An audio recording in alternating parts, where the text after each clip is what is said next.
Hey, how much do you make a month?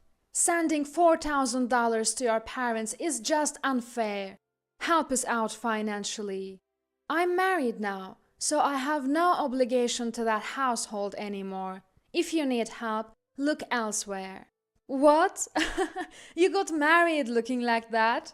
The same slub who always wore sweats? You're lying.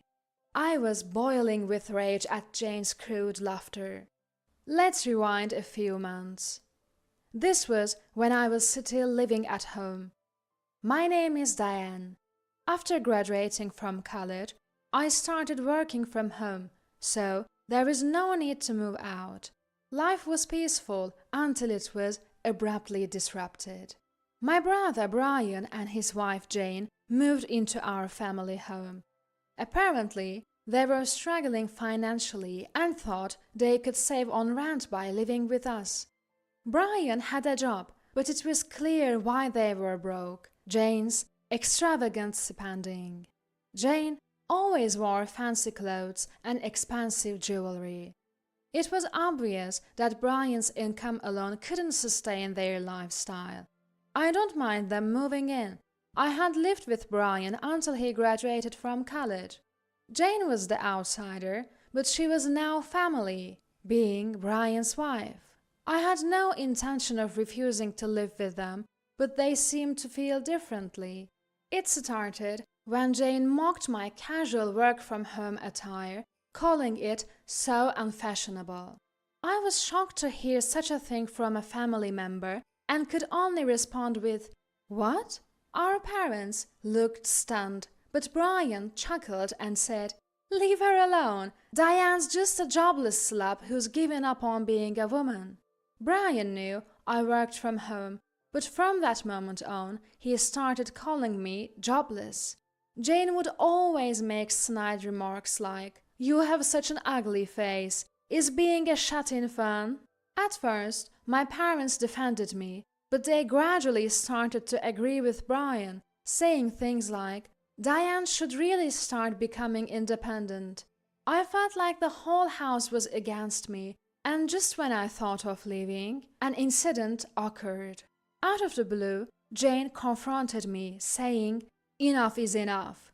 I was having a late breakfast in the dining room and wondered what was going on. Both my parents and Brian were there, and it turned into a commotion. In the midst of it, Jane pointed at me and shouted, "Diane, you are stealing my jewelry, aren't you?" I had no idea what she was talking about. "I haven't done anything like that," I defended myself.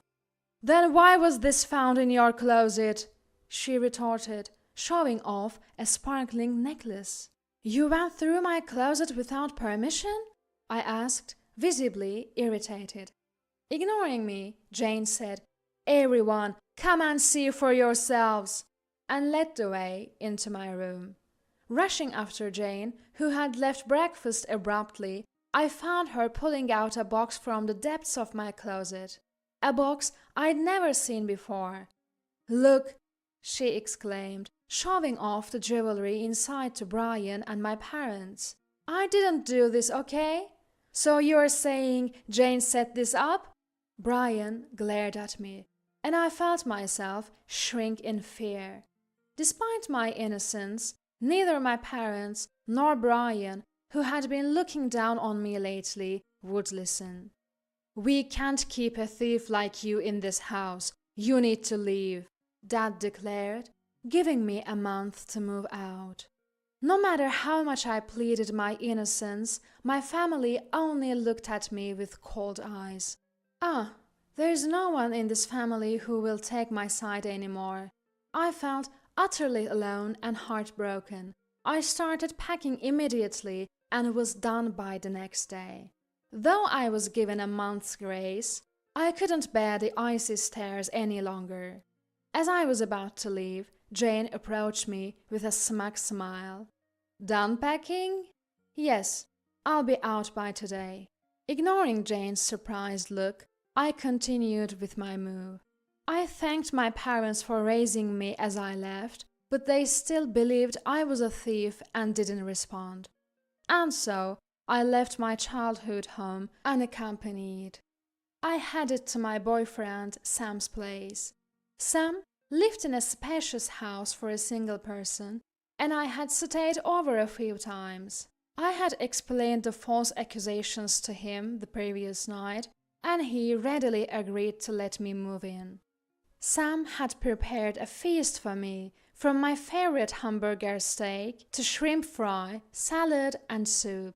"You've had a tough time. Relax, eat, and get some sleep," he said, making me feel truly at ease. This, I thought, is what family should be like. Sam was an excellent cook, and everything he made was delicious. As I took a bite of the juicy hamburger steak, the aroma of the demi-glace sauce filled my senses, and I couldn't help but exclaim, delicious." In that moment of happiness, as Sam smiled at me, my phone buzzed with an SMS. Not wanting to ignore it in case it was work-related, I checked the message. It was from Brian. "Guess you're crashing at a friend's place, huh? Jane says she'll forgive you if you admit your guilt and apologize. If you want to continue being a shut-in loser, apologize to Jane." I repeatedly said I didn't do it, and Brian seems to believe my guilt. Frustrated, I texted back, "I'm not a shut-in loser. I work from home. It's sad that you don't even know that's a thing these days." Brian's reply came swiftly, "Don't bother coming back," and I decided I wouldn't. A few months later, Sam proposed, and we got married. When Sam asked me how we should handle greetings to my parents, I told him it wasn't necessary. I had already cut ties with that family. I was fed up with Jane, who falsely accused me, and with Brian and my parents, who believed her. That's when I got a call. It was from Jane, the person I thought I had severed ties with. "Listen, if you were giving money to our household, you should have said something. We are in a real mess right now." Jane's furious voice was so loud that I instinctively pulled the phone away from my ear. Confused, I asked, "What?" "It's about money, money!" Jane yelled, filling me on the family's current situation. Firstly, Brian had been laid off. He could have clung to his job, but he thought he could rely on his parents for support and quit. My parents were shocked. "We're actually broke," Mom told Brian and Jane, revealing they were in debt. Dad is a good person and has a personality that is easy to be deceived by others. Dad was too trusting and had co-signed a loan for a friend, who then skipped town. On top of that, Dad was still paying off a car loan. When I was living at home, I used to give them about $4,000 a month, which was barely enough for them to get by. Now, they had no one to rely on, and Brian couldn't go back to his job. Desperate and furious, Jane was calling me to ask for help. "You're making how much a month? It's unfair that you give $4,000. Just help us out." I was stunned by the mess at my former home, but I had no intention of helping. "I'm married now, so I have no obligation to that household anymore. If you need help, look elsewhere," I said. After a few seconds, Jane burst into laughter. "Haha, you got married? With that face? You slab who always wore sweats. You're lying." "It's not a lie. I'm married." "Who would marry someone as ugly as you?" I was boiling with rage at Jane's crude laughter when Sam walked in. Just when I was about to hang up the phone, Sam shows up. "Lend me your phone," he said. I handed it over, and Sam spoke into it. "This is Sam, Diane's husband. I've heard everything you've been yelling. Diane is not ugly. I find her adorable, and above all, she has a beautiful heart. I think people who speak ill of others, like you, are the ones with tainted and ugly hearts." Jane was making a fuss on the other end, but Sam casually hung up. "Thank you," I said. I couldn't let her get away with it, Sam replied, smiling shyly.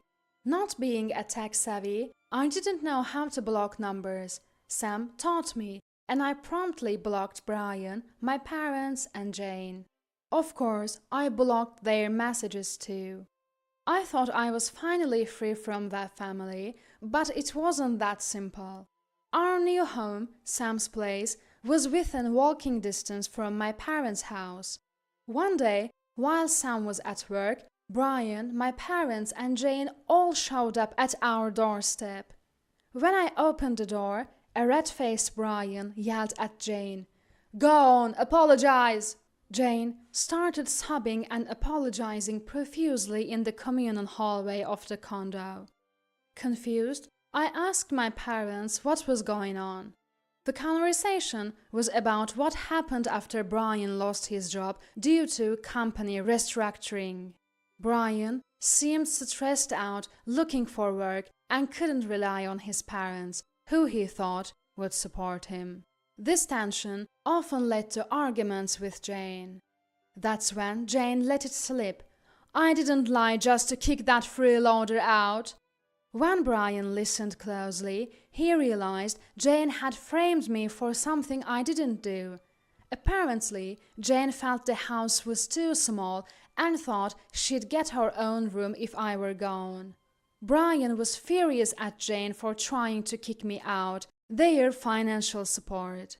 The parents were angry too, saying it had gone too far. I felt sorry for Jane as she kept apologizing, tears streaming down her face. I glared at Mom when she said, "Just forgive her already." "I don't intend to forgive anyone. Why are you, Brian, Dad, and Mom acting like it's none of your business? If you had believed me when Jane set me up, none of this would have happened." "Well, none of us would have doubted you if Jane hadn't done something so stupid," Brian retorted, visibly irritated. I could only sigh. "What you, Brian, Dad, and Mom did to me isn't just that. Brian, you and Jane always made fun of me. Do you know how it feels to be called ugly and a freeloader every day?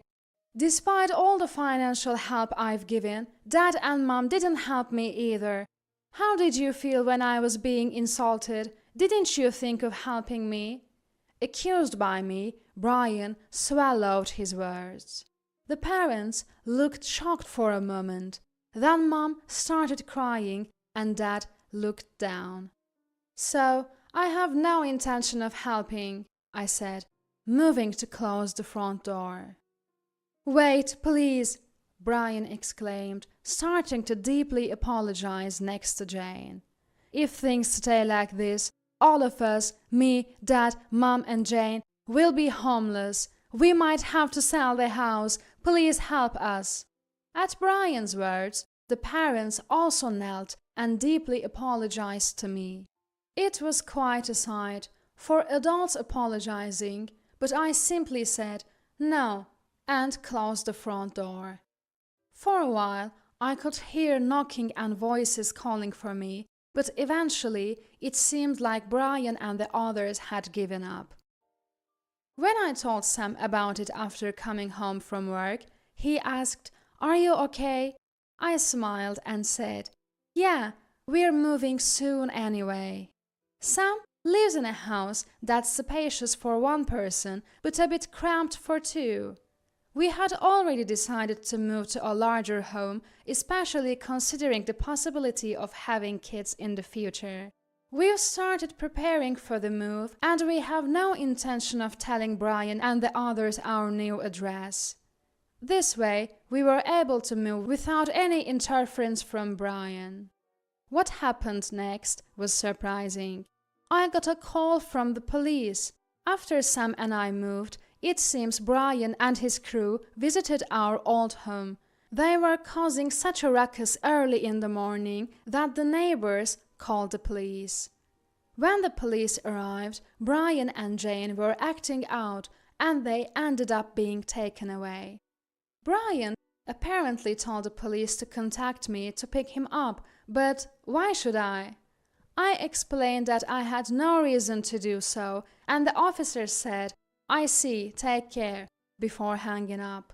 I don't know what led to do it, but from what I've heard from local acquaintances, Brian and the others are now sleeping under a bridge. Brian's job search isn't going well, and his parents are getting old. I do think life must be hard for them, but I can only think of it as someone else's problem now.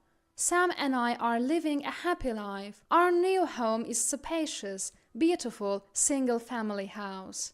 We moved closer to Sam's workplace, so he is thrilled that be able to spend more time with family. I'm happy about that too.